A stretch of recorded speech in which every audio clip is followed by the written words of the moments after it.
மாதத்துக்கு முத்து மணி கொடுப்பேன் துள்ளி வரும் பிள்ளையா தூய கந்தி மீன் செம்பவள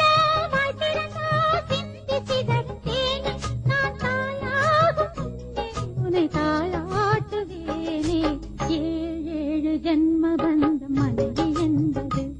இதில் நீ வேறு நான் வேறு யார் சொன்னது கல்யாணமே ஒரு தெய்வீகமே சம்சாரமே அதன் சந்தோஷமே